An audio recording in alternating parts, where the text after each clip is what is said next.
We have a call here from Dan. Him from he him Canuck. He says from Canada. Oh, okay.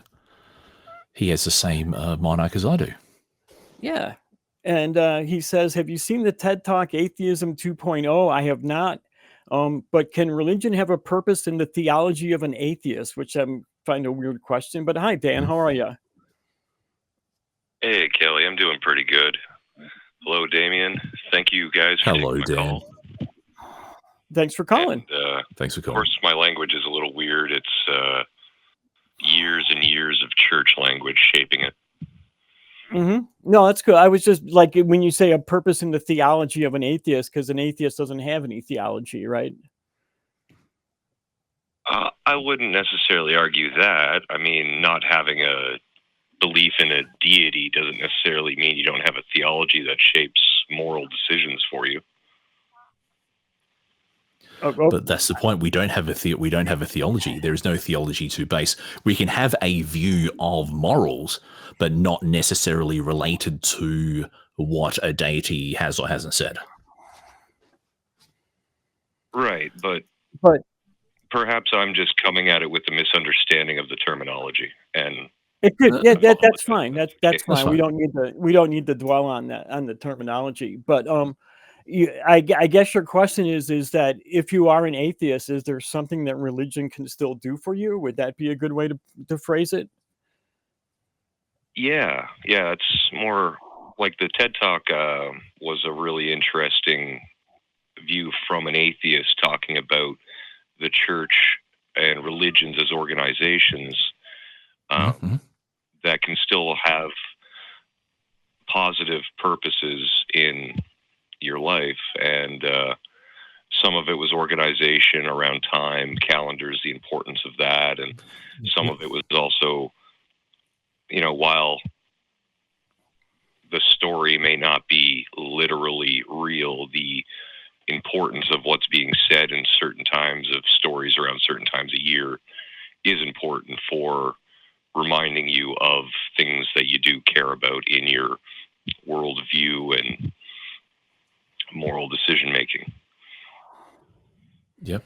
Look, I'm going to jump, and I kind of agree with Dan in that I'm in this weird situation in that my wife and my in-laws are all believers, and I was actually in church last week. I still go to church every now and then, and that's more to just so I can spend time with my family, rather than sitting at home alone, not doing much. Sometimes I do want to spend time with my family, but I do see religion as, there is I suppose a benefit to religion in that it does bring people together. It does teach pro-social behavior. Things. There are some benefits to the Christian message. I will say things like don't murder and don't steal and that kind of stuff, and monogamy, those kind of those pro-social behaviors. I don't have a problem with that. And like my 17-year-old daughter, she goes, and I think she gets some benefit from going to a church youth group, though I would not say she is religious in any sense. And I'm not going to force either way, for her to make a decision, atheism, Christianity, or whatever. But, if she gets a benefit, and how can I say, if she gets a benefit and she feels comfortable and not pushing religion down her throat, not forcing her to convert at the sword or something, I don't have a problem with religion in general. I suppose my only problem with religion is where it starts to become a cult, and it starts to, make you see your family as the enemy, like those churches that say that you have to hate your family but love Christ. Like, that's where it starts to get.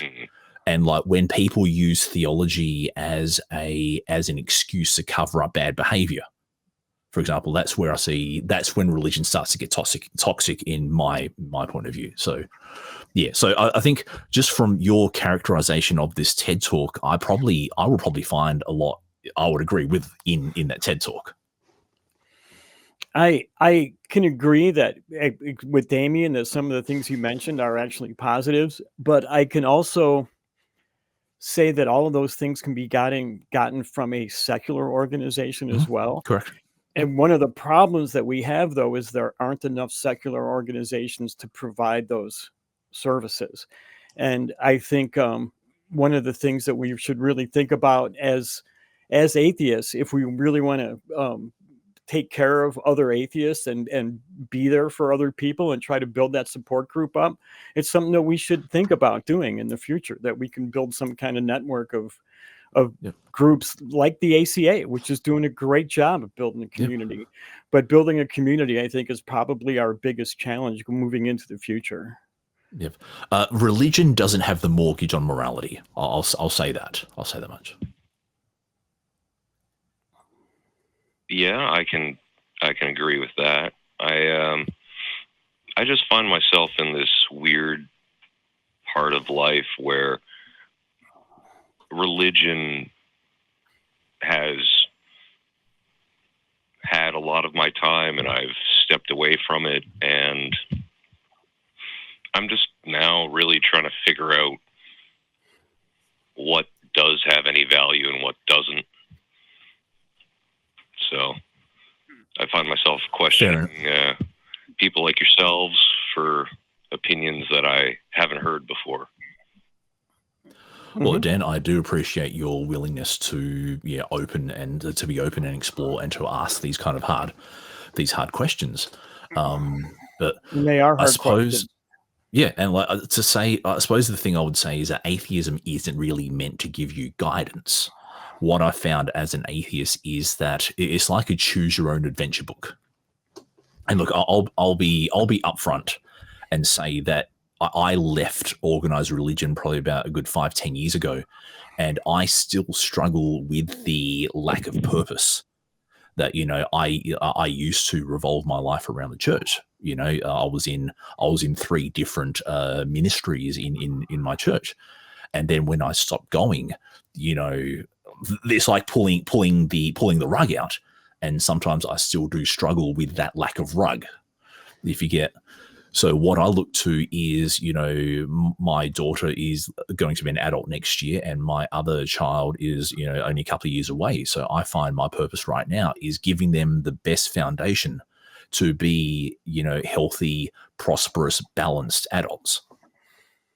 Is one thing I look at for purpose. Dan? Those are good purposes. Yeah.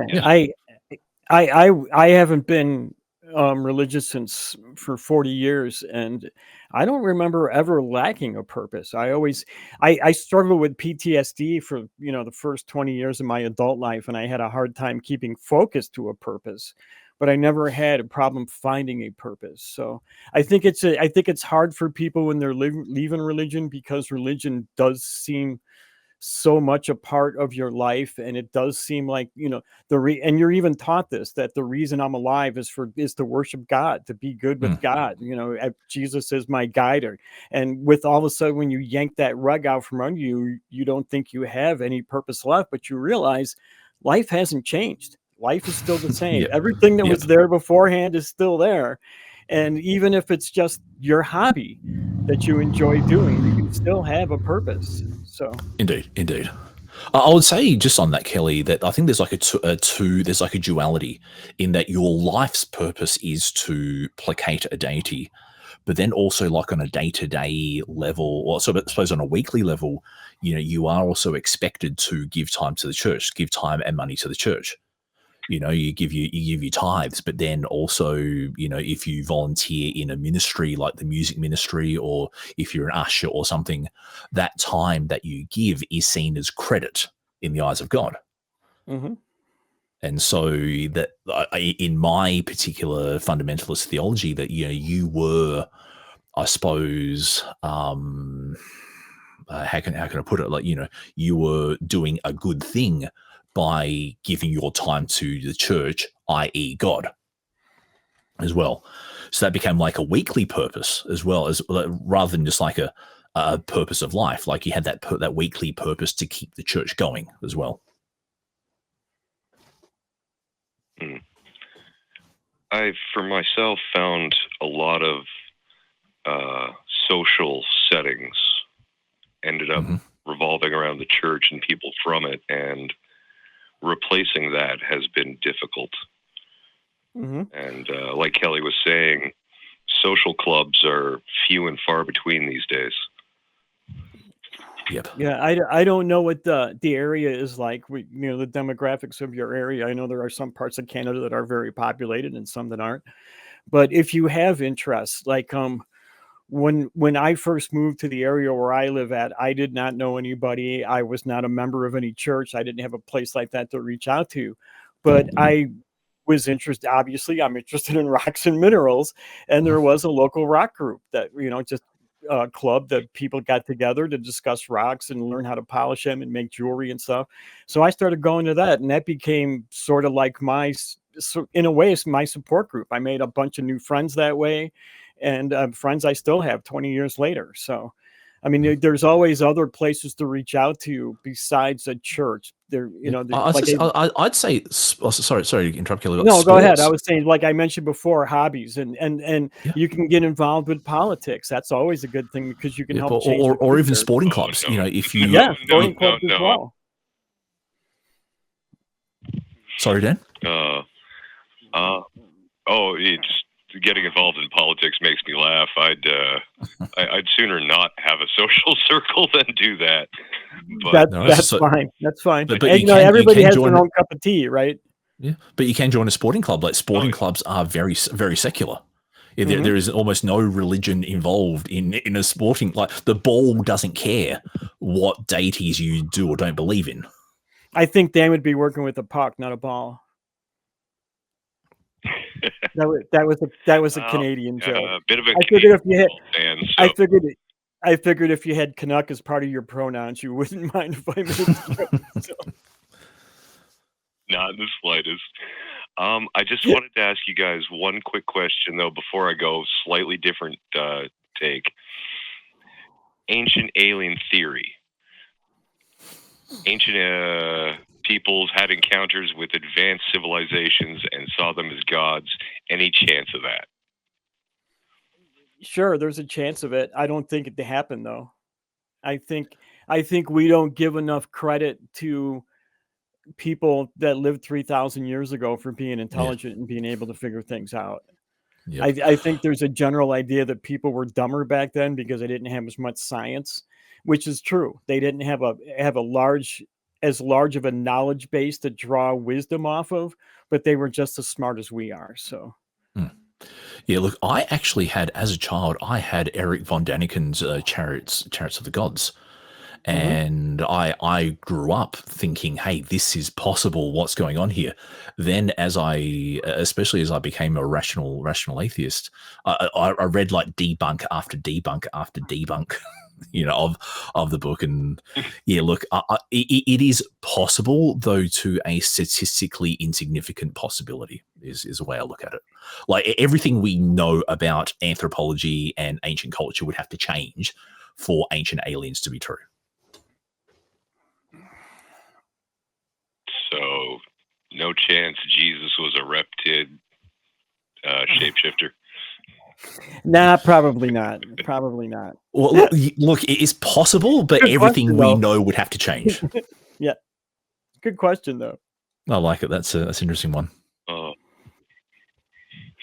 Gentlemen, thank you for taking my call. I really appreciate it. Thank you for calling in, Dan. I really enjoyed it. Dan, look after yourself. Appreciate it.